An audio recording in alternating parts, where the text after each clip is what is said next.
দুনিয়াবি কথাতে মিথ্যা কথা বললেই কবরের শাস্তি গালচিরা। আর যদি হাদিস বলতে গিয়ে নবীর নামে মিথ্যা হাদিস বানাই, তাহলে তো সরাসরি থাকার জায়গায় হুজুরের জাহান্নাম। কথা বুঝেননি? হুজুর কত মিথ্যা কথা বলছে। মুহাম্মদ সাল্লাল্লাহু আলাইহি ওয়াসাল্লামের নামে বানোয়াট হাদিসগুলি বলছে যে টঙ্গিতে গেলে কবুল হজের নাকি। কথা বুঝেন নেব না, এর নাম হলো হুজুর। দুনিয়াবি ক্ষেত্রে মানুষের সাথে মানুষের মিথ্যা কথা বললেই কবরের শাস্তি। আর আমি যে হাদিসটা বলি ওটা যদি নবীর না হয়, তাহলে ওটা তো নবীর উপরে মিথ্যা অপবাদ দিলাম। আল্লাহর নবী বলছেন মাইয়াকুল আলাইয়া, যে ব্যক্তি আমার নামে কোনো হাদিস বলল মা লাম আকুল, অথচ আমি সেই হাদিসটা বলিনি, ফালিয়াতাবাউ মাকাদাহু মিনান নার, তার থাকার জায়গা সরাসরি হচ্ছে জাহান্নাম। নাউযুবিল্লাহ। মিথ্যা বড় পাপের কাজ, কাবিরা গুনাহ। পৃথিবীর ইতিহাসে তৃতীয় পাপ মিথ্যা কথা বলা। পৃথিবীর ইতিহাসে প্রথম বড় পাপ শিরক, দ্বিতীয় বড় পাপ পিতামাতার অবাধ্য হওয়া, তৃতীয় বড় পাপ মিথ্যা কথা বলা। মিথ্যা কথা বললে কবরের শাস্তি হয়, আর যদি সেটা নবীর ওপরে হয় তাহলে কবরে তো আছে সরাসরি বিচার মাঠে কি জাহান্নাম।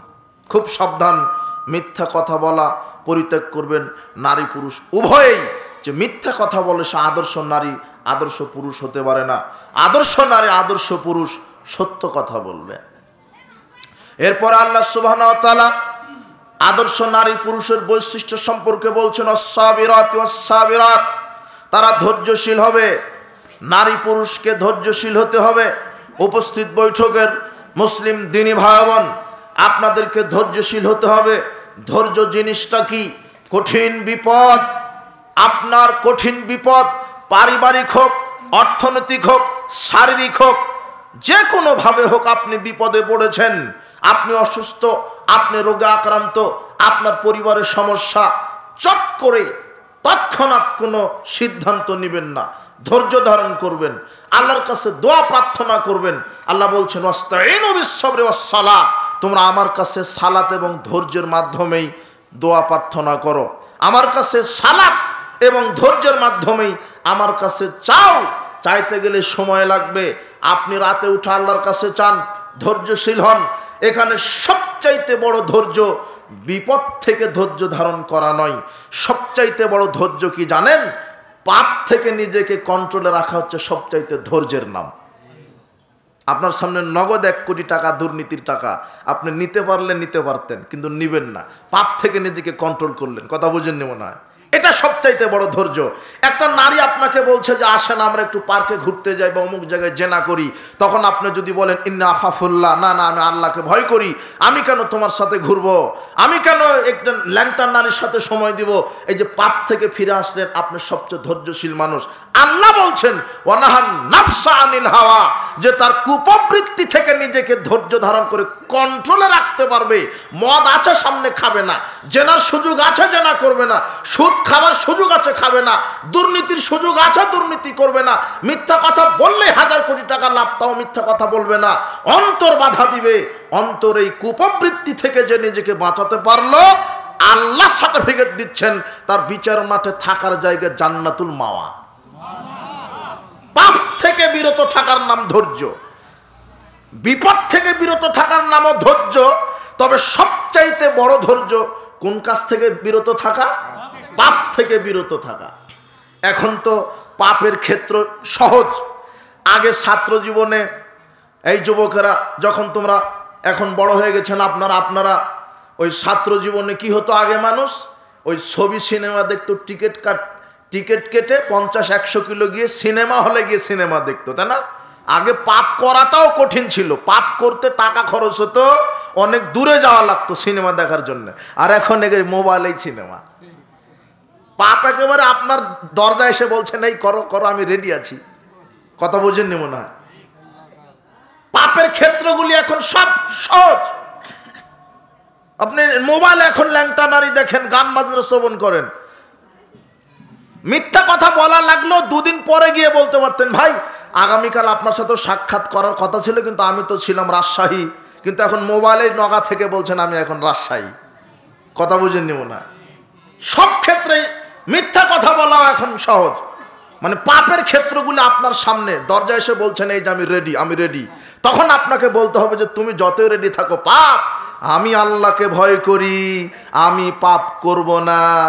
এই কথাই আল্লাহ বলছেন ওয়ানাহান নাফসা আনিল হাওয়া, যে পাপ থেকে নিজেকে ধৈর্য রাখলো, ফাইনাল জান্নাতা হিয়াল মাওয়া, আমি তার জন্য জান্নাতুল মাওয়া ওয়াজিব করে দিলাম।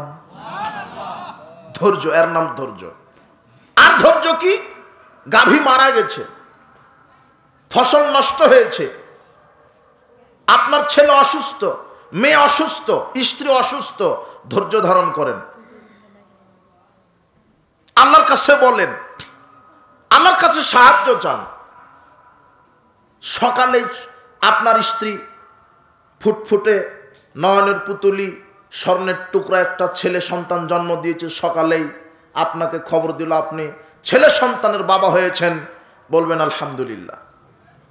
2 মিনিট পরে আবার খবর দিয়ে বলছে আপনার ছেলে তো এখনই মারা গেল, তখন আপনি বলবেন আলহামদুলিল্লাহ। তখনও কি? আগে আলহামদুলিল্লাহ।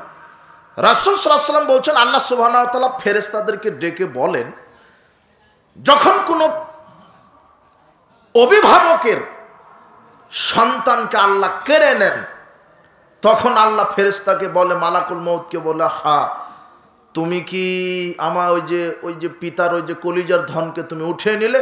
তো হ্যাঁ, আপনি তো অর্ডার করেছিলেন, উঠিয়ে নিলাম। আচ্ছা, তুমি যখন তার ওই দুধের বাচ্চাকে, নবজাতক শিশুকে উঠিয়ে নিলে আমার হুকুমে, তখন ওই ছেলের বাপ অথবা মা কি বলল? তো আল্লাহ, এদের তো অনেক ঈমান, এরা ভাঙেনি, এরা ধৈর্যশীল ছিল, এরা প্রথমেই বলেছে আলহামদুলিল্লাহ। কেন? বাচ্চা দিয়েছেন আপনি, নিয়েছেন আপনি, আবার দিতে পারেন আপনি। এই আকীদা মুমিনের ছিল। আজাবাল্লাহ আমরিল মুমিন, মুমিন নারী পুরুষ সহজে বিগড়ে যায় না। কথা বুঝেননি মনে হয়? যারা মুমিন তারা বিগড়ে যায় না। 1 কোটি টাকা লস হয়েছে, আবার 5 কোটি টাকা দিতে পারেন কে? একটা ছেলে আমার মারা গেছে, আরো 10টা দিতে পারে কে? তাহলে মুমিন বিগড়ে যায় না। অসুস্থ হয়েছি, সুস্থতা করতে পারে কে? অথবা মারাই গেলাম, কেন? মুমিনের জন্য দুনিয়া হলো মুসাফির খানা। আপনি ট্রেনের টিকিট কেটেছেন, এই যে সান্তাহার পাশেই আপনার রেল স্টেশন, টিকিট কেটেছেন রাত 2টার টিকিট, ঢাকাতে যাবে রাত 2টায়, আপনি রাত 12টায় গিয়ে বসে আছেন, 2 ঘন্টা ধরে অপেক্ষা করছেন ওয়েটিং রুমে। যখন 2টা বাজবে, ট্রেন চলে আসবে, আর 1 মিনিট আপনি থাকতে পারবেন? কথা বুঝেননি মনে হয়? ঠিক দুনিয়া হলো আপনার ওয়েটিং রুম। যখন আল্লাহর পক্ষ থেকে মৃত্যুর ডাক চলে আসবে, 1 সেকেন্ড থাকা যাবে না। এটা হলো মুমিনের বিশ্বাস। এই জন্য মুমিন মৃত্যুকে নিয়ে ঘাবড়ায় না। এমন ভাবে নিজেকে তৈরি করুন, আমার বেঁচে থাকাও যেন যা হয়, মৃত্যুবরণ করাটাও যেন তাই হয়।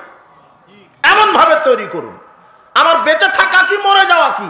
কেন আমার জীবন তো এই দুনিয়া চিরস্থায়ী নয়। আমার জন্য চিরস্থায়ী জীবন পরকাল, আমার আসল ঠিকানা পরকাল। আমি অযথা এই 2 সেকেন্ডের দুনিয়াতে এসে এত মাতবাড়ি, বাহাদুরি, হিংসা, প্রতিহিংসা, এটা হলো বোকামির কাজ। শোনেন, পৃথিবীর ইতিহাসে সবচাইতে বোকা মানুষ, পৃথিবীর ইতিহাসে সবচাইতে ইতর নিম্ন শ্রেণীর মানুষ তারা, যারা 60-70 বছর প্রাধান্য দিতে গিয়ে অসীম পরকালকে যারা ভুলে থাকে। এদের মতো দ্বিতীয় ইতর শ্রেণীর মানুষ পৃথিবীতে নাই। আমি তো থাকবো 60-70-100 বছর, এরপরে চলে যেতে হবে। এরপরে কোথায় যেতে হবে?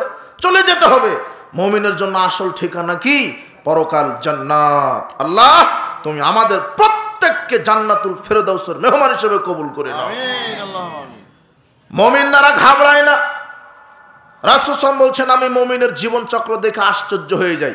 যখন সুস্থ থাকে তখনও বলে আলহামদুলিল্লাহ, যখন বিপদে পড়ে তখনও বলে আলহামদুলিল্লাহ। এটা মুহাম্মদ সাল্লাল্লাহু আলাইহি ওয়াসাল্লামের বক্তব্য। আমি অবাক হয়ে যাই মুমিনের ঈমানের গতি দেখে, অবাক। যখন সুখে আছে তখনও বলে আলহামদুলিল্লাহ, যখন না খেয়ে আছে তখনও বলে আলহামদুলিল্লাহ। আমি অবাক হয়ে যাই এদের ঈমানের গতি দেখে। আল্লাহর নবী মুমিনের ঈমানের গাঢ়ত্ব দেখে আল্লাহর নবী নিজে অবাক হয়ে যান, যে আমি মুমিনের চলাফেরা দেখে অবাক হয়ে যাই। আর আল্লাহ বলছেন, আচ্ছা তার সন্তানকে যখন তোমরা কেড়ে নিলে তখন তে কি বলল? তখন ফেরেশতা বলে, আল্লাহ প্রথমে আপনার প্রশংসা করেছে, তারপরে বলেছে ইন্না লিল্লাহি ওয়া ইন্না ইলাইহি রাজিউন। তখন আল্লাহ বলে, ঠিক আছে, ওর পিতামাতার জন্য জান্নাতে প্রশংসার ঘর নির্মাণ করে দাও। এটা ধৈর্যের প্রতিদান। আর একটা ধৈর্য কি? মানুষের সাথে ঝগড়া করবেন না, গীবত করবেন না। আর একটা ধৈর্য কি? বালা মুসিবত, রোগ শোক আছে, আপনি আল্লাহর উপরে ভরসা করেন। আল্লাহ সুবহানাহু ওয়া তাআলা পৃথিবীতে আশ্চর্য দুইটা আমল আছে। পৃথিবীতে আশ্চর্য দুইটা আমল আছে, যেই দুইটা আমলের তিনটা আমল আছে পৃথিবীতে, আশ্চর্য তিনটা আমল, যেই তিনটা আমল করলে নেকি হবে না। তিনটা আমল, অথচ আমলের জগতে সবচাইতে দামি আমল, কিন্তু নেকি হবে না। তার এক, ওইটা আপনি জানেন, সেটা হলো সিয়াম। সিয়ামের কি নাই? আল্লাহ বলছেন ফাইন্নাহু লি ওয়া আনা আজজি বিহি, সিয়াম আমার জন্য রাখবে আর সিয়ামের প্রতিদান আমি নগদ দিব। সেটা কি? সরাসরি জান্নাত। আর আরেকটা কি? যারা সিয়াম রাখবে আমি তাদেরকে আমার সাথে সাক্ষাতের তৌফিক দিব, তারা আমাকে দেখতে পাবে। যে আল্লাহর জন্য রাত জেগে তাহাজ্জুদ পড়ছেন, দান করছেন, সালাত আদায় করছেন, সিয়াম পালন করছেন, সে আল্লাহকে দেখতে মন চাচ্ছে না? সিয়ামের প্রতিদান আল্লাহকে দেখা যাবে। আর একটা আমল আছে, আল্লাহর নবী বলছেন কেউ যদি ফজর এবং আসর ঠিক ঠিক সময় আদায় করে, ফজর এবং আসর যদি ঠিক ঠিক সময় আদায় করে, সে সরাসরি আল্লাহর সাক্ষাৎ পাবে। কিন্তু এই দুইটা সালাত শয়তান আপনাকে কি করে? ও বলছে যে ঘুমাও, 5টায় আসর মেরে দিলেন আপনি। ফজর বলছে যে আরো সময় আছে, তুমি আর একটু ঘুমাও। শয়তান বলে না যে আরো সময় আছে, আর একটু লেপ মুড়ি দিয়ে থাকো। আল্লাহর সাথে সাক্ষাৎ করতে দিবে না। বলছিলাম তিনটা আশ্চর্য আমল, যে আমলের নেকি নাই, প্রতিদান জান্নাত। তার একটা সিয়াম, 2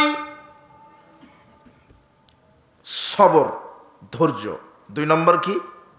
ধৈর্য। আল্লাহ বলছেন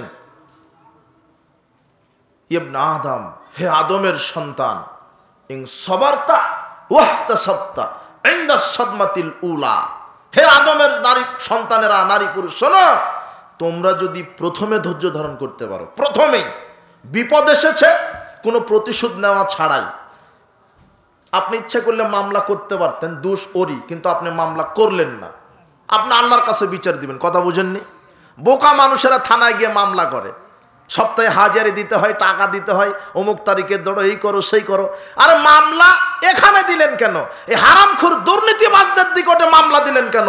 মামলা দিবেন আল্লাহর কাছে, উনি কবুল করবেন আপনার মামলা। উকিলকে মাসে মাসে টাকা দিতে হবে, উকিল বলবে এই তারিখ নয় ওই তারিখ, সব এক একটা ধান্দাবাজারা। ওদেরকে দিতে গেলেন কেন? এক কাঠা জমি নিয়ে দ্বন্দ্ব, আপনার চাচা আর বাপের মধ্যে, তোমার বাপ চাচা 1 কাঠা জমি নিয়ে দ্বন্দ্ব, মামলা করেছে, তুমি বুড়া হয়ে গেছো, তো মামলা এখনো শেষ হয়নি, এর নাম হলো মামলা। তো মামলা করে হলো গাধা যারা, তারা মামলা করবে দুনিয়াতে, অথচ মামলা করতে হবে কার কাছে? আল্লাহর কাছে। আল্লাহর কাছে মামলা করবেন, প্রতিশোধ নেবেন না, ক্ষমা করা শিখুন। অথবা ক্ষমা যদি নাও করতে পারেন, আল্লাহকে বলবেন আল্লাহ তুমি ফয়সালা করে দিও। কথা বুঝেন নেব না, এটাই হলো ধৈর্য। আল্লাহ বলছেন ধৈর্যশীল হও, তুমি ধৈর্য ধরো। তুমি যদি ধৈর্য ধারণ করতে পারো, লাম আরদালাকা সাওয়াবান, আমি তোমাকে নেকি দিয়ে ছোট করব না, আমি তোমাকে নেকি দিয়ে সন্তুষ্ট হব না। দুনাল জান্নাহ, ধৈর্যের প্রতিদান আমি সরাসরি জান্নাত দিব তোমাকে। ধৈর্যের নেকি নাই, ধৈর্যের প্রতিদান সরাসরি কি? জান্নাত। এই জন্য মুমিন নারী পুরুষের বৈশিষ্ট্য হবে তারা ধৈর্যশীল হবে। ধৈর্য বক্তব্য তো শুনলেন, ধৈর্য কি? সেই ধৈর্য কি খায় না পরিধান করে? এটাই তো জানেন না। আপনার স্ত্রীকে বলেন যে একটু ধৈর্যশীল হও, কিসের ধৈর্যশীল?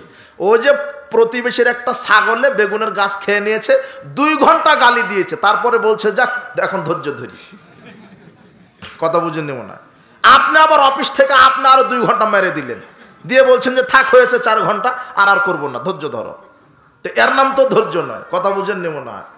অথবা আপনার 2 জনের স্বামী স্ত্রীর লেগে গেছেন, দা এবং কুমড়ার সম্পর্ক আপনাদের ভিতরে, সারাদিন লাগার পরে বলছেন যে যাক আর গালি দিব না স্বামীকে, এখন ধৈর্য ধরি। তো ওটা তো ধৈর্য না। ধৈর্য মানে প্রথমেই ধরতে হবে, এখানেই শান্তি, এখানে আসল করলেন। যদি পৃথিবীবাসী ধৈর্যশীল হতো, তাহলে পৃথিবীতে এত দাঙ্গামা হাঙ্গামা বিশৃঙ্খলা হতো না। আল্লাহ বলছেন ধৈর্যশীল হও, আর ধৈর্যের নেকি না সরাসরি আমি প্রতিদান দিব কি? জান্নাত। আর আরেকটা কি? হজ। আরেকটা কি?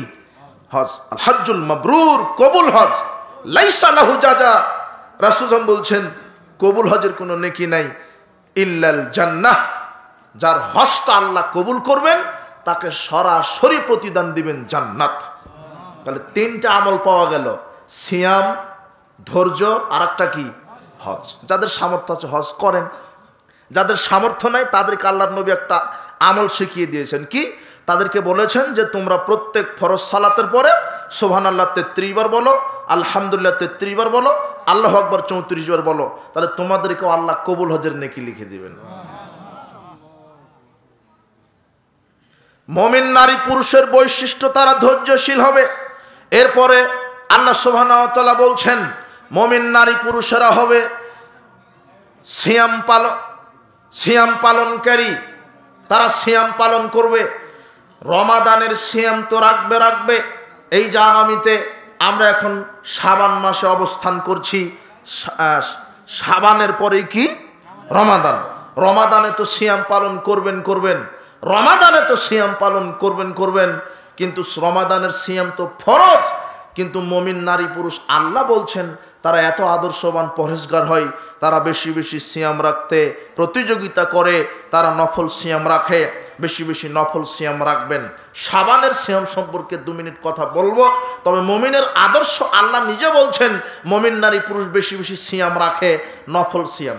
যেমন আইয়ামে বীজের সিয়াম, প্রত্যেক মাসে আরবি মাসের 13, 14, 15 3টা সিয়াম।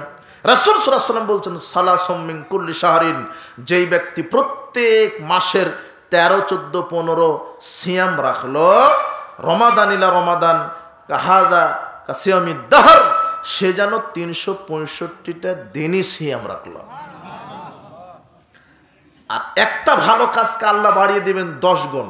আল্লাহর নবী বলছেন 3টা সিয়াম যদি কেউ রাখে তাহলে 3টা সিয়ামকে আল্লাহ 10 দিয়ে গুণ করেন। কয় দিয়ে? তাহলে কত হলো? 30টা। কথা বুঝেননি মনে হয়? রাসূল সাল্লাল্লাহু আলাইহি ওয়াসাল্লাম নগদ বলছেন শোনো, একটা সিয়াম যদি তোমরা রাখো তাহলে আল্লাহ 10 দিয়ে গুণ দিবেন, তার মানে 110। একটা সিয়াম মানে আল্লাহ ওটাকে 10 গুণ বাড়াবেন। তাহলে 3টা রাখলে 3 10 30। এখন এই যে 12 মাসে 3 বারাং 36, এখন 36 গুণ 10 কত হলো? 360। আর বছর হয় কয় দিনে? চন্দ্র বছরে 360।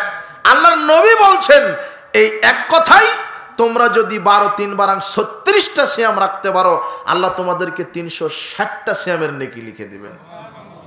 যে প্রত্যেক আরবি মাসের 13, 14, 15 সিয়াম রাখলো, সে যেন সারা বছর সিয়াম রাখলো। এরপরে আসবে আরাফার সিয়াম, যেদিন আরাফার মাঠে হাজিরা অবস্থান করবে, সেটা হলো আরাফার দিন, ইয়াউমে আরাফা। আর খায়রুদ দুআ ইয়াউমে আরাফা, আরাফার দোয়া শ্রেষ্ঠ দোয়া। আরাফার দিনের সিয়াম রাখবেন 9 জিলহজ, আরাফার দিনের সিয়াম রাখবেন 9 জিলহজ। আরাফার দিনের সিয়াম যদি রাখেন তাহলে কি হবে? রাসূল বলছেন কেউ যদি আরাফার সিয়াম রাখে তাহলে বিগত যে 1 বছর পাপ করেছিল ওটা তো ক্ষমা হবে, আগামীকাল যা করবে অটো ক্ষমা হবে। কথা বুঝেননি মনে হয়? এটা আরাফার সিয়াম রাখেন। এরপর আশুরের সিয়াম। আশুরের সিয়াম নিয়ত কি রাখবেন? কারবালার নিয়তে রাখলে কিন্তু পাপ হবে। রাখতে হবে কি?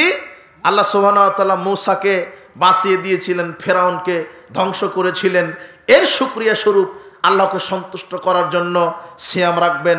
আর আশুরের সিয়াম রাখবেন 2টা। কয়টা? 2টা। 10, 9, 10 অথবা 10, 11। 9, 10 অথবা 10, 11। একটা বাড়িয়ে রাখবেন কেন? ওটা ইহুদিদের বিরোধিতা করার জন্য। রাসূল সাল্লাল্লাহু আলাইহি ওয়াসাল্লাম বলছেন যে ফরজ সিয়ামের পর আল্লাহর কাছে সর্বশ্রেষ্ঠ ফজিলতপূর্ণ সিয়াম হচ্ছে আশুরের সিয়াম। যে ব্যক্তি আশুরের সিয়াম রাখলো তার বিগত 1 বছরের সব পাপ ক্ষমা হয়ে গেল। এগুলি নফল সিয়াম। প্রত্যেক মাসের 3টা সিয়াম রাখেন, আরাফার সিয়াম রাখেন, আশুরের সিয়াম রাখেন। এরপরে আয়েশা রাদিয়াল্লাহু তাআলা আনহা বলছেন কানা রাসূলুল্লাহ সাল্লাল্লাহু আলাইহি ওয়াসাল্লাম ইয়াউমাল ইসনাইন ওয়াল খামিসে, রাসূল সাল্লাল্লাহু আলাইহি ওয়াসাল্লাম প্রত্যেক সপ্তাহে সোমবার বৃহস্পতিবার সিয়াম রাখতেন। রাসূল সাল্লাল্লাহু আলাইহি ওয়াসাল্লাম প্রত্যেক সপ্তাহে সোমবার বৃহস্পতিবার সিয়াম রাখতেন। আবু হুরায়রা রাদিয়াল্লাহু আনহু বলছেন রাসূল সাল্লাল্লাহু আলাইহি ওয়াসাল্লাম বলেছেন রাসূল সাল্লাল্লাহু আলাইহি ওয়াসাল্লাম কি বললেন? তোমরা সোমবার বৃহস্পতিবার সিয়াম রাখো। তুরাজুল আমাল ইয়াউমাল ইসনাইল খামিসে, আল্লাহর নিকটে মানুষের এক সপ্তাহের সব আমল পেশ করা হয় সোমবার এবং বৃহস্পতিবারে। ফাহুব্বু আয়ুরাদা আমালুন সাইম, আর আমি এটা খুব ভালোভাবে পছন্দ করি যে আমার আমলটা আল্লাহর কাছে পেশ করা হোক, ওই সময় যেন আমি সিয়াম অবস্থায় থাকি। তাহলে আল্লাহ নমনীয় হবে। যদি আমল নামাতে পাপ থাকে, সিয়ামের বদলতে পাপকে ক্ষমা করে দিবেন। এই জন্য আল্লাহ নবী বলছেন সোমবার বৃহস্পতিবার সিয়াম রাখো। এক সপ্তাহের আমল নামা আল্লাহর কাছে ফেরেশতারা কি করেন? পেশ করেন। কোন কোন দিন? সোমবার এবং বৃহস্পতিবার। আর একটা হাদিস আপনাকে বলে দিই, রাসূল বলছেন তুফতাহু আবওয়াবুল জান্নাহ ইয়াউমাল ইসনাইল খামিস, প্রত্যেক সোমবার বৃহস্পতিবার আল্লাহ জান্নাতের 8টি দরজা খুলে রাখেন। প্রত্যেক সোমবার বৃহস্পতিবার আল্লাহ জান্নাতের 8টি দরজা খুলে রাখেন। ইগফারু লিকুল্লি আবদিন, সুবহানাল্লাহ।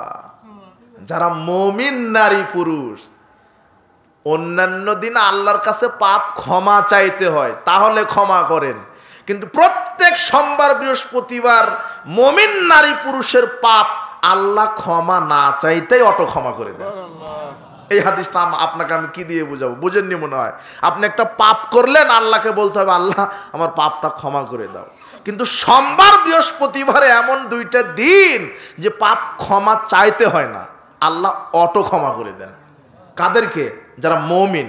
কিন্তু আরেকটা খবর আছে, 2 শ্রেণীর মানুষকে আল্লাহ ক্ষমা করেন না। কয় শ্রেণী? এরা কত কপাল পোড়া। সোমবার বৃহস্পতিবার জান্নাতের 8টি দরজা খোলা হয়, সব মুমিন নারী পুরুষকে ক্ষমা করা হয়, কিন্তু কয় শ্রেণীর মানুষ ক্ষমা হবে না? তার 1 মুশরিক, 2 যে তার কোনো মুসলিম ভাইয়ের সাথে শত্রুতা বিদ্বেষ পোষণ করে আছে। এটা বড় কঠিন। দেখেন, কোনো প্রতিবেশীর সাথে কোনো প্রতিবেশীর মিল নাই, কথা বুঝেননি? ও এখানে কাঁটা গাড়ে, ওখানে বেড়া দেয়, ওখানে বলে এই দিক দিয়ে যেতে দিব না, এক জমি নিয়ে দ্বন্দ্ব, ওর সাথে কথা বলে না। অথচ আল্লাহর নবী বলছেন কোনো মুসলিমের এটা জায়েজ নয় আর একজন মুসলিমের সাথে 3 দিন কথা বন্ধ থাকবে। কয় দিন? 3 দিন। কোনো মুসলিমের জায়েজ নয় আর একজন মুসলিমের সাথে 3 দিন সম্পর্ক ছিন্ন করে থাকবে। আল্লাহর নবী বলছেন সম্পর্ক ছিন্ন করা এত বড় পাপ। আল্লাহর নবী বলছেন কেউ যদি তার মুসলিম ভাইয়ের সাথে 3 দিন কথা না বলে, তাহলে সে যেন তাকে হত্যা করার মতো পাপ করলো। অথচ নিজের রক্তের ভাই, 1 ছটাক জমি নিয়ে দ্বন্দ্ব, 10 বছর ধরে কথা নাই। কথা বুঝেননি মনে হয়? এরকম নাই ভাই? আছে। এমন সন্তান আছে নিজের বাপ মায়ের সাথে সম্পর্ক নাই। আল্লাহ নবী বলছেন লা ইয়াদখুলুল জান্নাতা কাতিউন, পিতামাতার সাথে সম্পর্ক ছিন্নকারী, রক্তের আত্মীয়র সম্পর্ক ছিন্নকারী হজ যাকাত তাহাজ্জুদ পড়ে জান্নাতে যেতে পারবে না।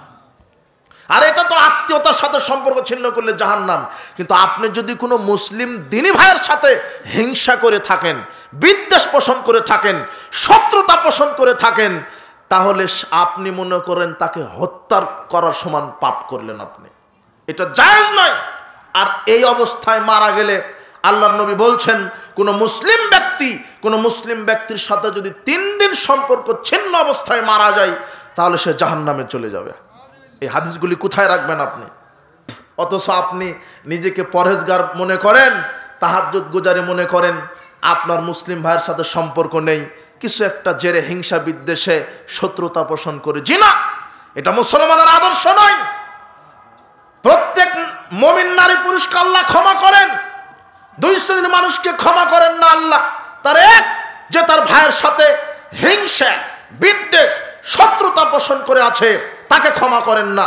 তাদের ব্যাপারে আল্লাহ ফেরেশতাদেরকে বলে শোনো, তোমরা একটু অবসরে থাকো, দেখো তো ওরা কবে মিল হতে পারে, শত্রুতা পোষণ করে আছে। আল্লাহ সুবহানাহু ওয়া তাআলা কত দয়াবান, অবকাশ দিয়েছেন, ওদেরকে অবকাশ দিয়েছেন। দেখো 3 দিন পরেও যদি মিল হয়ে যায়, আসসালামু আলাইকুম ভাই, আপনার সাথে 3 দিন থেকে কথা নাই, 3 মাস থেকে কথা নাই, 10 বছর ধরে কথা নাই, মারা যাব ভাই, এই দুনিয়াবি স্বার্থে এইভাবে সম্পর্ক ছিন্ন করে হিংসা বিদ্বেষ করে কি লাভ? আসেন আমরা মিল হয়ে যাই। শোনেন, আপনারই দোষ, তারপরও যে নির্দোষ তার কাছে গিয়ে ক্ষমা দেবেন। কথা বুঝেননি মনে হয়? আপনারই দোষ, বুঝেননি মনে হয়? এখন সমাজে যত মানুষ প্রচলিত বিদ্যায় শিক্ষিত হচ্ছে, তত মানুষ তাদের ভিতরে ইগোটা কাজ করছে বেশি, অহংকারটা বেশি কাজ করেছে। এখন কেউ কাউকে সময় দিতে চায় না, নিজের মতো করে নিজেই নিজেকে 100 মনে করে। কথা বুঝেননি মনে হয়? আমাদের ভিতরে বিনয়ী ভাব, নম্রতা, ভদ্রতা, সরলতা নাই, শিষ্টাচার নাই। আমাদের ভিতরে দিন যত যাচ্ছে হিংসা, সংকীর্ণতা, দলাদলি, রেষারেষি বৃদ্ধি পাচ্ছে। কিন্তু এটা পরকালে ক্ষতির কারণ হবে, জাহান্নামের কারণ হবে। আল্লাহ ফেরেশতাদেরকে বলেন, এই ওদেরকে একটু সময় দাও, দেখো ওরা কবে মিল হতে পারে।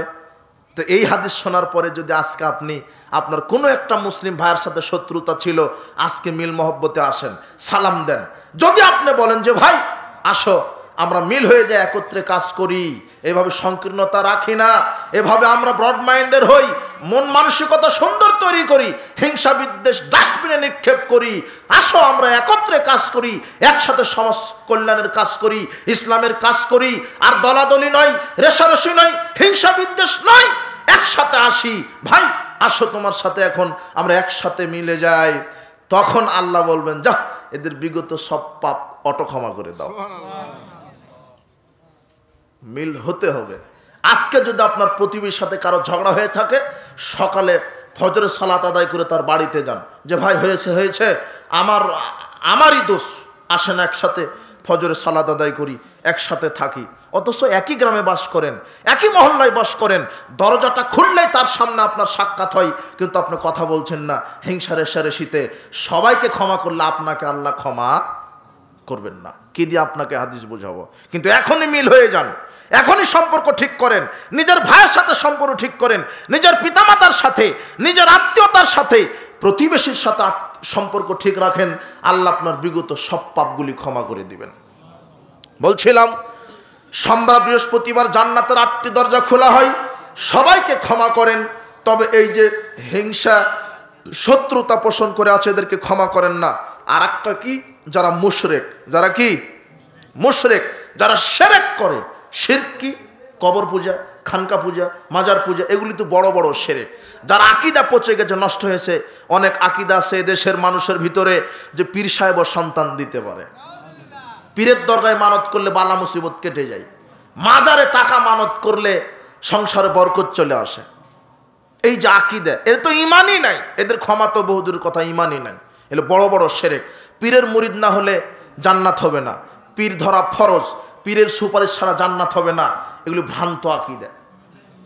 যদি কারো আকীদা থাকে পীরের মুরিদ হলে জান্নাত হবে, পীরের সুপারিশ ছাড়া জান্নাত হয় না, মাজারে টাকা মানত করলে বালা মুসিবত কেটে যায়, এগুলি শিরক।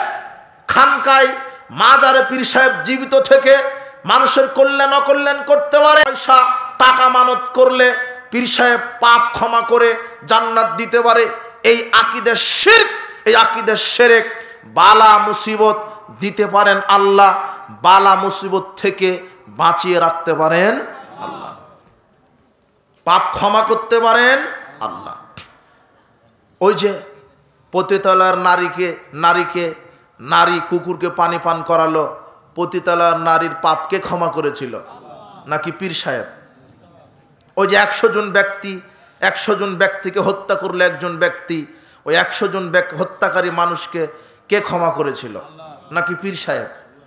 ওই যে 3 জন ব্যক্তি পাহাড়ের গর্তে আটকা পড়ে গেলেন, তাদেরকে উদ্ধার করেছিল কে? নাকি পীর সাহেব? তো ওদেরকে যদি বিপদ থেকে আল্লাহ বাঁচিয়ে দিতে পারে, পতিতালয়ের নারীকে যদি আল্লাহ পাপ ক্ষমা করে দিতে পারে, তাহলে ওই আল্লাহ আমাকে বিপদ থেকে বাঁচাতে পারেন না? ওই আল্লাহ আমার পাপ ক্ষমা করতে পারেন না? তার মানে এই যে পীর পূজা, কবর পূজা, খানকা পূজা, এগুলি বড় বড় শিরক। এই আকীদা যদি আপনার ভিতরে থাকে, তাহলে আপনার ভিতরে শিরক ঢুকেছে, আপনার ঈমান নষ্ট হয়েছে, এদের ক্ষমা হবে না। কিন্তু তওবা করেন, ফিরে আসেন, ক্ষমা হবে। কিন্তু এই শিরকি আকীদা, এই শিরকি পাপ নিয়ে যদি তওবা বিহীন মারা যান, তাহলে এই পাপ কোনোদিন ক্ষমা হবে না, সে চিরস্থায়ী জাহান্নামে চলে যাবে। কিন্তু ছোট ছোট শিরক যদি করেন, সবাইকে ক্ষমা করে দিলেও সোমবার বৃহস্পতিবার এদেরকে ক্ষমা করবে না যদি ছোট শিরক ঘটে যায়। ছোট শিরক কি? আত্মৈরতু শিরকুন, কুলক্ষণ গ্রহণ করা শিরক, অশুভ ফল গ্রহণ করা শিরক। কুলক্ষণ কি? কুলক্ষণ কি জিনিস? ওই যে আপনি বাড়ি থেকে বের হয়েছেন, বাজারে যাবেন, আপনি বাড়ি থেকে বের হয়েছেন, বাজারে যাবেন, ব্যাগটা হাতেই নিয়েছেন, এমন সময় আপনার স্ত্রী বলছে, শুনেছ অমুক লোক মারা গেছে। তখন আপনি বলছেন, আহা, প্রথমে মরার খবর দিলে তাহলে আজকাল বাজারে যাব না। এটা হলো কুলক্ষণ। কথা বুঝেন নেব না? এটা যে আপনি গ্রহণ করলেন, আপনার সব আমল নষ্ট হয়ে গেল। রাস্তা দিয়ে হেঁটে যাচ্ছিলেন, সকাল সকাল কোথায় বের হয়েছেন, পিছন থেকে একজন বলছে, কি আব্দুর রহমান ভাই কোথায় যাচ্ছেন? তখন আপনি বলছেন, আহা, পিছন থেকে ডাকলি কেন? পিছন থেকে ডাকলে তো যাত্রা শুভ হয় না। এটা হলো কুলক্ষণ। বুঝেননি মনে হয় কথা? সারাদিন কাজ করার পরে বলছেন, কোন নারীর মুখ দেখে উঠেছিলাম, কাজটা সফল হলো না। এটা হলো কুলক্ষণ। রাত্রে ঘরের আবর্জনা ঝাড়ু দেয় না আপনার স্ত্রী, ওটা হলো কুলক্ষণ। রাত্রে গাছ থেকে ফল পাতা পাড়া যায় না, এটা বললে শিরক হবে। দোকানদারের কাছে যাবেন, সকালেও বলছে যে সকালে আমি বাকি দিই না। ওর আকিদা কি? যে যাকে বাকি দিব সারাদিন বাকিতেই যাবে। এটা হলো কুলক্ষণ। কথা বুঝেননি মনে হয়? হাত থেকে গ্লাস পড়ে গেল, কুটুম আসছে, এটা হলো কুলক্ষণ। স্বামীর নাম ধরে ডাকা যায় না, এটা হলো কুলক্ষণ। স্বামী স্ত্রী অপবিত্র অবস্থায় কিছু করতে পারে না, এটা হলো কুলক্ষণ।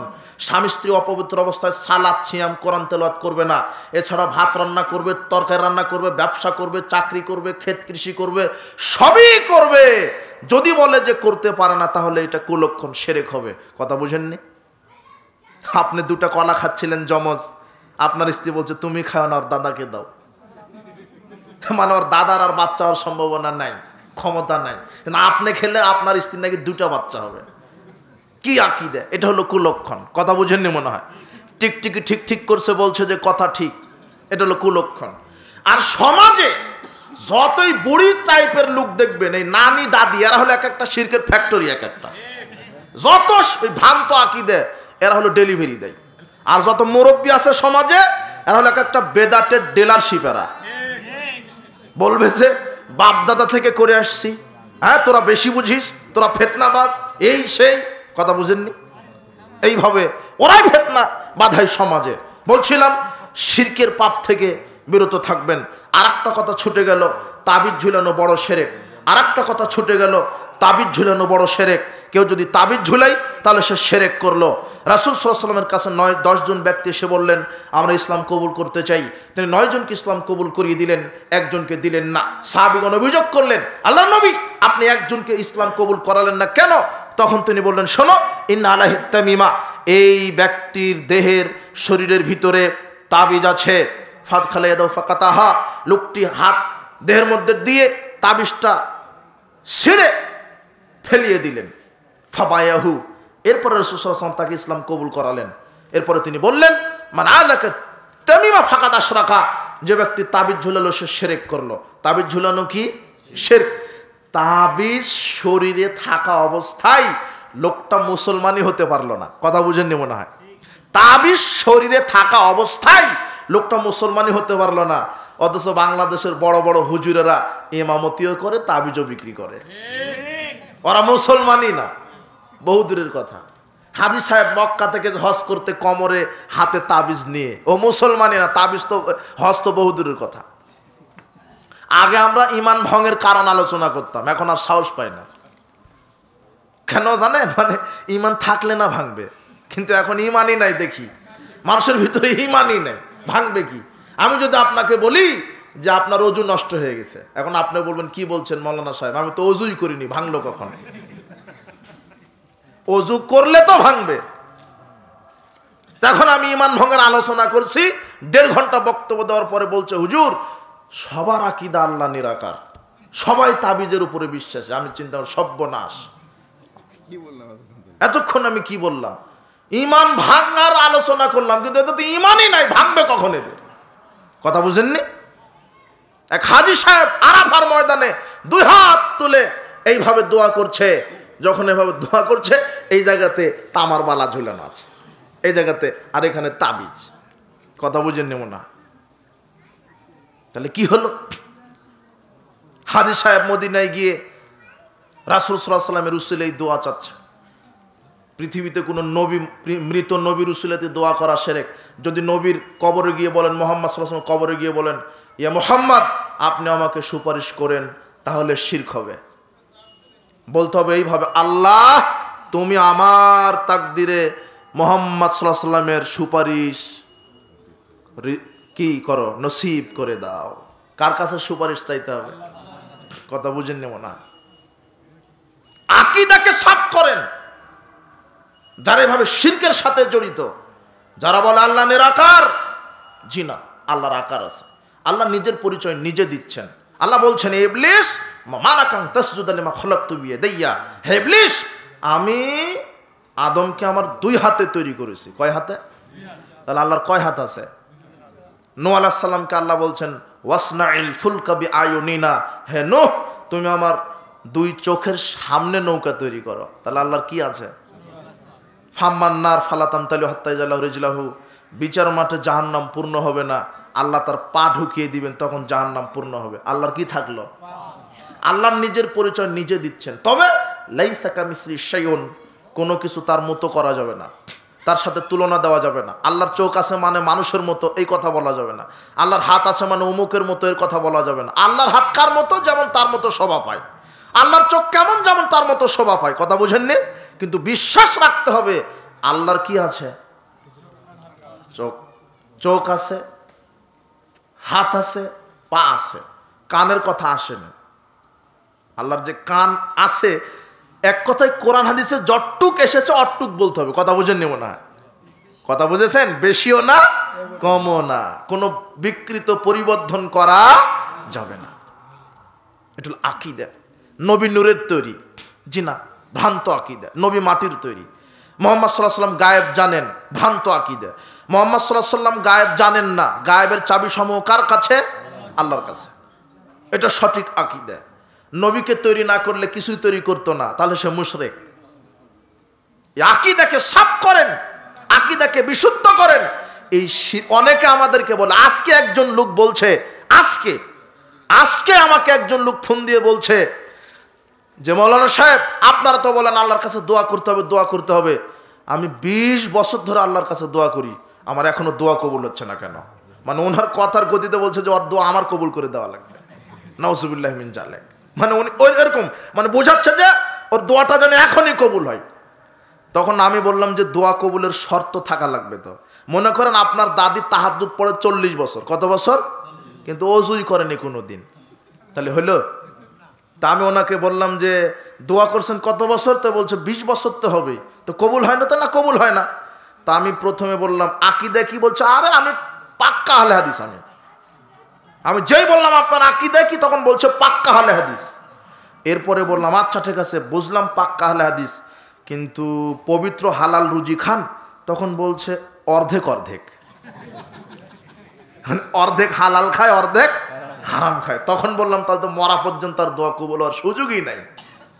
ইন্নাল্লাহ তাইয়্যিব লা ইয়াকবালু ইল্লা তাইয়্যিবা, আল্লাহ হচ্ছেন পবিত্র, তিনি পবিত্র ছাড়া কিছু কবুল করেন না। আপনার এই শরীরের জামাটা যদি সুদের ঘুষের টাকাতে হয়, কথা বুঝুন নিব না। দেখেন আর একটা মেসেজ আপনাকে দিই একটু। ইবাদত বা দোয়া কবুলের শর্ত হালাল রুজি, এটা ঠিক আছে, কিন্তু হালাল হলে শুধু হবে না, পবিত্র হতে হবে। কি হতে হবে? পবিত্র। আল্লাহ বলছেন ইয়া আইয়ুহার রাসূল কুলু মিনাত তাইয়্যিবাত ওয়া আমালু সলিহা, হে পৃথিবীর নবী রাসূলগণ তোমরা আমল করার পূর্বে পবিত্র রুজি খাও। কি রুজি? হালাল বলেননি, কিন্তু যেখানে আল্লাহ হালাল শব্দ বলেছেন সেখানে পবিত্র শব্দটা লাগিয়ে দিয়েছেন। দেখেন ইয়া আইয়ুহান নাস কুলু মিম্মা ফিল আরদি হালালান তাইয়্যিবা, এই যে আল্লাহ বলছেন হে মানব মণ্ডলী হালাল পবিত্র খাও। কি পবিত্র? শুধু হালাল নয়, হালাল কি হতে হবে? সেটা কোনো কিছু হালাল হলেই সেটা খাওয়া যাবে না যতক্ষণ না কিনা হচ্ছে পবিত্র। এখন কথা, হালাল জিনিস অপবিত্র হয় কিভাবে দেখবেন। এই যে মাছ যে আমরা খাই, পুঁটি মাছ খান, ওই ট্যাংরা মাছ খান, ওই কি আর কি মাছ আছে অনেক, রুই কাতলা ইলিশ, হ্যাঁ অনেক মাছ, তো এগুলি কি হারাম? তাই না? হালাল। গাভীর যে দুধ খান, এটা কি? গরুর গোশ, হালাল। আপনি আজকেই এই নওগাঁ শহরে সকালে ফজর সালাত আদায় করে বের হয়েছেন, এক মুসল্লি বলছে যে নওগাঁতে পদ্মা নদীর ইলিশ উঠেছে, টাটকা ইলিশ। তো আপনি বলছেন যাক টাটকা ইলিশ তো পাওয়া যায় না, তাহলে আজকে একটু টাটকা ইলিশ কিনি। 5,000 টাকা নিয়ে গেছেন, কড় করে কসকোচেন 5,000 টাকা। বলছেন যে আমাকে 2 কেজি দেন। তো 2 কেজি দিল, ইলিশ হালাল, কিন্তু ওই টাকাটা যদি ঘুষের অথবা সুদের হয় তাহলে ইলিশ হলো অপবিত্র। না, কথা বুঝেন নি মনে হয়? কথা কি বুঝতে পারলেন আমার? ইলিশ হালাল, টাকাটা কিসের ছিল? ঘুষের অথবা সুদের অথবা চুরি করা অথবা দুর্নীতি করা। সুদের টাকা হওয়ার কারণে ইলিশ আপনার জন্য খাওয়া হারাম। ওই ইলিশ খেয়ে যদি এখন তাহাজ্জুদে দোয়া করতে করতে বমনও করেন, দোয়া কবুলের সুযোগ নেই। বুঝবেন কি করে? খুবই কঠিন। সমাজে 5 ব্যাটারি টর্চ লাইট দিয়ে খুঁজতে হবে হালাল খায় কে। সবাই হারামখোর, সবাই সুদের সাথে জড়িত। বলছে যে এই যে শহরে 20 তলা বিল্ডিংটা করলাম, টাকা কোথায় পেয়েছে? তো ব্যাংক থেকে লোন নিয়ে। বলছে এই যে হুজুর এই যে অটো কিনেছি, টাকা কোথায় পেয়েছে? ব্যাংক থেকে লোনের টাকা। পানের দোকান দেয় ব্যাংকের লোনের টাকা দিয়ে। পানের দোকান কি ব্যাংকের লোন? কি এই আপনার নওগাঁ শহরে ব্যাংকের লোন মনে হয় জাকাতের টাকা দেয়, তাই না? কিসের টাকা ব্যাংকের লোন? সুদের। আহা, সবাই হারামখোর, সবাই সুদের সাথে জড়িত, ব্যাংকের লোনের সাথে জড়িত। অধ কেউ বিড়ি সিগারেট জর্দাগুল খায়, ঘুষ খায়। এক একটা চোর তো এক এক জায়গায় বসে আছে, এক একটা চোর। আপনার কে বলেছে মসজিদের মাইক চুরি করে যে ওর চোর? কে বলেছে ও চোর? জুতা চুরি করে কে? মসজিদ থেকে জুতা চুরি হয়ে যায় না, ও চোর না। মসজিদের মাইক চুরি হয় না, ও কিন্তু চোর না। গোয়াল ঘর থেকে গরু চুরি হয় না, ও চোর না। এরা চোর, ছোট ছোট চোর। এরা পেটের দায়ে এরা চুরি করতে আসে।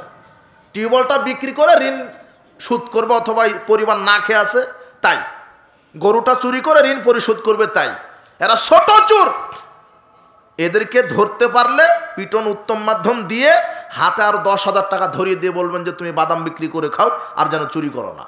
কিন্তু বড় বড় চোর বাংলাদেশে বসে আছে, ওই যে বিদ্যুৎ অফিসে বসে থাকে, ওরা ইনকাম ট্যাক্স অফিসে বসে থাকে, পাসপোর্ট অফিসে বসে থাকে, ভিসা অফিসে বসে থাকে, কাস্টমস অফিসে বসে থাকে, সেক্রেটারিয়েটে বসে থাকে। এই তো হারামখোরেরা। এরাই আপনার একটা কাগজ এই টেবিল থেকে ওই টেবিলে যাবে না মামু ছাড়া। পাসপোর্ট সব কমপ্লিট করেছেন, এখন পুলিশ ভেরিফিকেশন করবে, ওই দালাল আবার বলছে 2,000 টাকা ছাড়া আমি সাইন করে দিব না। কথা বুঝেন নি মনে হয়? এগুলো হলো বড় বড় চোর।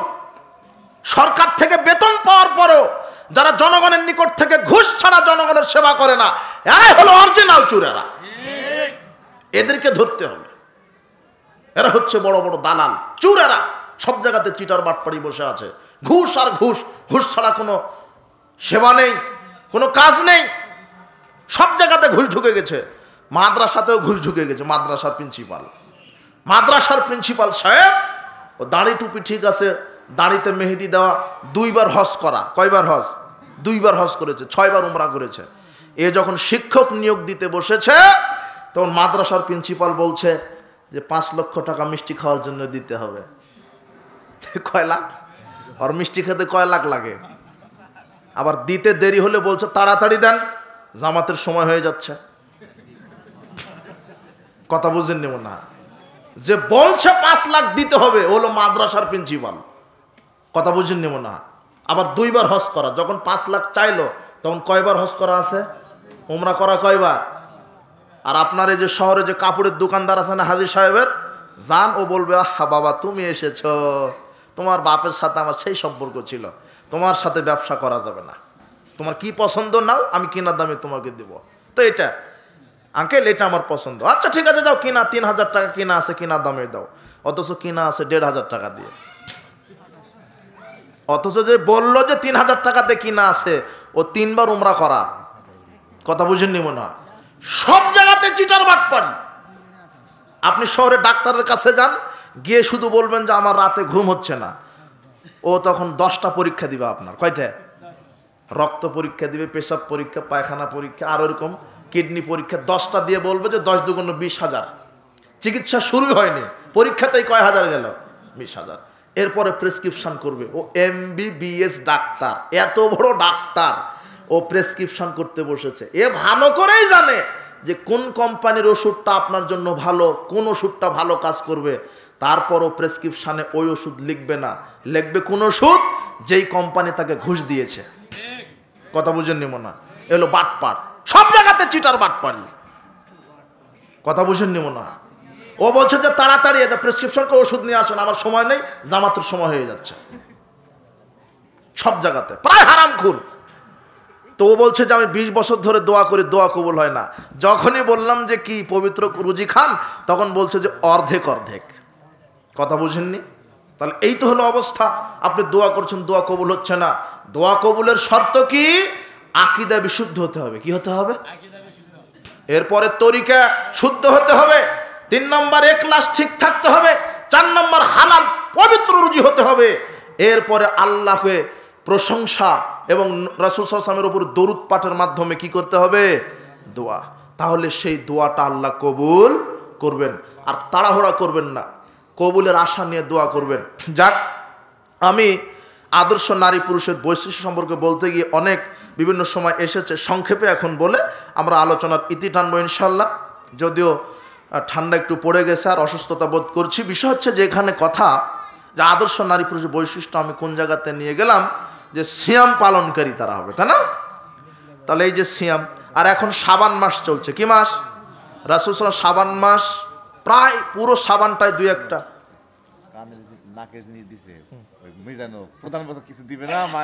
ও আচ্ছা আচ্ছা আচ্ছা, ও মা বোনেরা আসে না, চলে গেছে, আমার তো জানা নাই। ও মা বোনেরা অনেক দান করেছে, দানের ব্যাপারে মিজান ভাই অনেক কথা বলছে অনেক। তো মা বোনদেরকে বলবো, রাসূল সাল্লাল্লাহু আলাইহি ওয়াসাল্লাম বলছেন, শোনো, মহিলাদেরকে বলছেন, ইন্নী উরিতু কুন্না আকসারা আহলিন নার, আমি তোমাদেরকে বেশি বেশি জাহান্নামে দেখছি। তো মহিলারা বলছে, বেমা ইয়া রাসূলুল্লাহ, কেন আমরা বেশি বেশি জাহান্নামে? তখন রাসূলুল্লাহ বলছেন, তুকসিরলান লানা, তোমরা বেশি বেশি মানুষকে গালি দাও, অভিশাপ দাও, ঝগড়া করো, এই জন্য। ওই যে দেখেন, যে মহিলারা বেশি বেশি কি দেয়? অভিশাপ দেয়, এই মহিলারা বেশি বেশি জাহান্নামী। তাকফুরনাল আশিরা, যেই মহিলারা স্বামীর শুকরিয়া আদায় করে না, স্বামীর খেদমত করে না। স্বামীর শুকরিয়া আদায় করতে হবে, স্বামীর খেদমত করতে হবে। যেই নারী স্বামীর শুকরিয়া আদায় করে, মোটা কাপড় পেয়ে হোক, চিকন কাপড় পেয়ে হোক, পান্তা ভাত খেয়ে হোক, গরম ভাত খেয়ে হোক, স্বামী তার সামর্থ্য অনুযায়ী যা সংগ্রহ করে দিবে তা খেয়ে যদি বলতে পারে, স্বামী তোমার সংসার আমি সন্তুষ্ট, আলহামদুলিল্লাহ, আল্লাহ ওই স্ত্রীর উপরে জান্নাতকে ওয়াজিব করে দিবেন। স্বামীর শুকরিয়া আদায় করতে শিখতে হবে। অনেক স্ত্রী স্বামীকে শুধু খোঁচায়, হ্যাঁ তুমি কি ফকিরউদ্দিন মোল্লা, তোমার কিছু নাই, তোমার বন্ধু কি করলো, এসি ডিসি ফ্রিজ সব করে নিয়েছে, তুমি কি করলে? কিন্তু ওর বন্ধু কিন্তু সব করেছে ব্যাংক থেকে লোন নিয়ে। কথা বুঝেননি মোল্লা? হালাল খান। একজন নারী একজন পুরুষকে ভালো করে দিতে পারে, একজন নারী একজন পুরুষকে তার স্বামীকে খারাপ বানাতে পারে। আপনি আপনার স্বামীকে সান্ত্বনা দেন, যা আছে অতটুকু নিয়ে সন্তুষ্ট থাকেন, হালাল রুজি ভক্ষণ করেন। হালালে বরকত আছে, কিন্তু হারামে বরকত নাই। কুকুরে কয়টা বাচ্চা দেয়? ওদের 10টা 12টা, ওদের এলাকায় 10টা 12টা ওনাদের। হ্যাঁ, হাসছেন কেন? ঠিকই আছে। হ্যাঁ, কিন্তু কি কুকুর হারাম, তো এই জন্য বরকত নাই, তাই না? আর গরু, গরু হালাল না, গরু বরকত আছে। এটা কে দিছে? ও আচ্ছা আচ্ছা আচ্ছা, জি, এক সম্মানিতা দিনী বোন 1000 টাকা দিয়েছেন, বারাকাল্লাহ ফিক। যদি তিনি অসুস্থ থাকেন, হ্যাঁ অসুস্থ আছেন, আমাকে জানায়েছেন, আমরা সবাই দোয়া করি, আল্লাহ তুমি তাকে পরিপূর্ণ সুস্থতা দান করে দাও। জি, আমিন আমিন। বলছিলাম যে তার পরিবারে বারাকা দান করো, তার ঈমান বৃদ্ধি করে দাও, তার পরিবারে নিরাপত্তা দান করো। জি, তো বলছিলাম, কি কথা বলছিলাম আমি? হ্যাঁ, ওগুলো হারামে বরকত নাই, হালালে কি আছে? বরকত আছে। এই জন্য হালাল, যেই নারী স্বামীর শুকরিয়া আদায় করে না, এই জন্য স্বামীর শুকরিয়া আদায় করতে হবে, স্বামীকে সান্ত্বনা দিতে হবে, শান্তি তৃপ্তি দিতে হবে। রাসূল সাল্লাল্লাহু আলাইহি ওয়াসাল্লাম বলছেন, সময় সংকীর্ণ এটা বলে, আর আদর্শ পরিবার গঠন করতে আদর্শ নারী পুরুষ দরকার, ঠিক আছে না? আদর্শ, নিজেদের আদর্শ হতে হবে। তারা সিয়াম রাখবে, তারা লজ্জাস্থানের হেফাজত করবে, তারা দান সদকা করবে, দানের সদকা করবে, এগুলো আদর্শ। এবং প্রত্যেকটা নারী পুরুষ দায়িত্বশীল, সে তার পরিবারের উপরে দায়িত্বশীল, তার সন্তানের উপরে দায়িত্বশীল। আপনার সন্তানকে আপনি কি শিক্ষা দিচ্ছেন? আপনি আপনার ছেলে মেয়েকে মক্তবে ভর্তি করে দিবেন। কোথায়? মক্তব। এই যে এখানে মারকাজুস সালাফি নাই, এখানে পড়াবেন। এখানে ভর্তি করে দিলে কি শিখবে? খাওয়ার শুরুতে বিসমিল্লাহ বলতে হয়, এটা শিখবে। খাওয়ার শেষে আলহামদুলিল্লাহ বলতে হয়। ঘুমানোর পূর্বে আল্লাহুম্মা বিসমিকা আমুতু আহইয়া এই দোয়া বলতে হয়। বাড়ি থেকে বের হওয়ার সময় বিসমিল্লাহে তাওয়াক্কালতু লা হাওলা ওয়ালা কুওয়াতা ইল্লা বিল্লাহ এটা বলতে হয়। টয়লেটে প্রবেশের সময় এইটা বলতে হয়। বের হওয়ার পরে এটা বলতে হয়। অমুককে এইভাবে সালাম দিতে হয়। পিতামাতা মারা গেলে এই দোয়া বলতে হয়। পিতামাতার জন্য রব্বির হামহুমা কামা রব্বানিস সাগীরা এই দোয়া বলতে হয়। পিতামাতা মারা গেলে এই দোয়া বলতে হয়। এইভাবে এগুলি শিখবে। কিন্তু আপনি ভর্তি করে দিয়েছেন আপনার ছেলেকে নার্সারিতে। কোথায়? কেজি এখন বের হয়েছে। কেজি কি বের হয়েছে? কেজি, কিন্ডার গার্ডেন, প্লে গ্রুপ, এগুলো বের হয়নি। এখন আবার প্রত্যেকটা বাচ্চার সাথে মা ফ্রি, ওদেরকেও যাওয়া লাগে। ওদের জন্য আলাদা বেঞ্চ, চেয়ার, টেবিল। ওর কিন্ডার গার্ডেনের যে টিচার, ও বলছে যে ভাবি এসেছেন, বসেন। ও বাচ্চার সাথে আধা ঘন্টা ক্লাস করে, বাচ্চার মায়ের সাথে আধা ঘন্টা ক্লাস করে। কথা বুঝেন নিব না তো? ওর কি শিক্ষা দিচ্ছেন ওখানে? আমি প্লে নার্সারিতে পড়তে নিষেধ করিনি, কিন্তু সিলেবাস যদি হয় কোরআন হাদিস, আমাদের কোনো আপত্তি নাই। কারণ আপনার ছেলেটা নার্সারিতে ভর্তি করছেন, ওখান থেকে তো সে পড়বে, শিখবে। কিন্তু প্রথমেই যদি নাস্তিক্যবাদী শিক্ষা শিখে তো নাস্তিক হয়ে বের হবে। কিন্তু আল্লাহর শিক্ষা, আল্লাহর নামে শিখতে হবে। যেই শিক্ষা অর্জন করলে আল্লাহর পরিচয় জানা যায়, রাসূল সম্পর্কে জানা যায়, কিয়ামত সম্পর্কে জানা যায়, এই শিক্ষা দেন। আপনার ছেলে মেয়ে যদি সৎ হয়, তাহলে এই সৎ ছেলে যখন দোয়া করবে, আল্লাহ বলবে শোনো, তোমাদেরকে জান্নাতুল ফেরদাউস দান করেছি তোমাদের সন্তানের দোয়ার বদৌলতে। এমন সন্তান রেখে যান। তো যাক, আর কি বলতে চাইলাম এটা, বারাকাল্লাহ ফিকুম। আদর্শ পরিবার গঠনে আদর্শ নারী পুরুষ হতে হবে। আর হ্যাঁ, ওই কথা নারীদের ব্যাপারে বলতে চাইলাম। যেই নারী স্বামীকে খুশি রাখতে পারে, শান্তি তৃপ্তি দিতে পারে, রাসূল সাল্লাল্লাহু আলাইহি ওয়াসাল্লাম বলছেন নবীগণ জান্নাতি, সিদ্দিকগণ জান্নাতি, শহীদগণ জান্নাতি। এরপরে তিনি বলছেন ওই নারীরাও বেশি বেশি জান্নাতি যেই নারীরা স্বামীকে শান্তি তৃপ্তি দিতে পারে আর বেশি বেশি সন্তান দিতে পারে। কি দিতে পারে? সন্তান। কিন্তু আপনি এমন স্ত্রীকে বিবাহ করেছেন, ও একটা বাচ্চা দেওয়ার পরে বলছে আর পারবো না। আর শয়তান তো বলে দিয়েছে দুইটার বেশি নয়, একটা হলে ভালো হয়। সুখী পরিবার। একটা নিয়েছেন তাও কানা খোড়া ল্যাংড়া, চোখে কম দেখে, বদের বদ। কথা বুঝেননি? কিন্তু সন্তান বেশি নিতে হবে। আল্লাহ নবী বলছেন তোমরা ওই নারীকে বিবাহ করো যেই নারী বেশি বেশি সন্তান দিতে পারে। এখন বুঝবেন কিভাবে যে এটা বেশি সন্তান দিবে? বিবাহিত করেননি, কিন্তু আল্লাহ নবী বলছেন তাজাওয়াজুল ওয়াদুদাল ওয়ালুদা, তোমরা ওই নারীকে বেশি বেশি বিবাহ করো যে বেশি বেশি কি দিতে পারে। কিন্তু আরেকটা হাদিসে বলছেন লি হাসাবিহা, তার বংশ দেখো। কি দেখো? তার পরিবার দেখো। তার মানে তার মাকে দেখতে হবে, তার খালা তার ফুফুকে দেখতে হবে। তার মায়ের যদি 8টা 10টা থাকে, আপনার স্ত্রী 8টা 10টা হবে, সম্ভাবনা আছে। তার খালা ফুপুর যদি থাকে হবে, এটা আল্লাহর নবী বলছেন। কিন্তু একটা নিয়ে সন্তুষ্ট জি না, বেশি সন্তান নেবেন। আজকে বাড়িতে গিয়ে বলবেন আপনার স্ত্রীকে কমপক্ষে 8টা নিতে হবে। কয়টা? 10টা নিলে আর তো ভালো, একটা ফুটবল টিম হয়ে গেল আপনাকে দিয়ে। আর সন্তান নিলে তো বেশি লাভ, দুনিয়াতে লাভ, পরকালে লাভ, শক্তিতে। আপনার 10 বাপ বেটা যদি লাঠি নিয়ে রাস্তায় নামেন তো নওগাঁ শহর একাই তো আপনার। কথা বুঝেননি? শেষ করে দিব 1 মিনিট। আর কি? টাকা বেশি হবে। 10টা সন্তানের মধ্যে 5টাই দিয়ে পাঠাচ্ছেন কুয়েত, কাতার, আমেরিকা, ব্রিটেন পাঠিয়ে দিয়েছেন, টাকাও বেশি হবে না? বা 10টা ছেলের মধ্যে 8 জনে বড় বড় চাকরি করে, টাকাও বেশি, শক্তিও বেশি। আবার 10 জনের মধ্যে একটা যদি দুধ খেতে খেতে মারা যায়, এই পিচ্চিটাকে আল্লাহ এত ক্ষমতা দিবে বিচার মাঠে যে পিতামাতার কাপড় ধরে জান্নাতে নিয়ে চলে যাবে।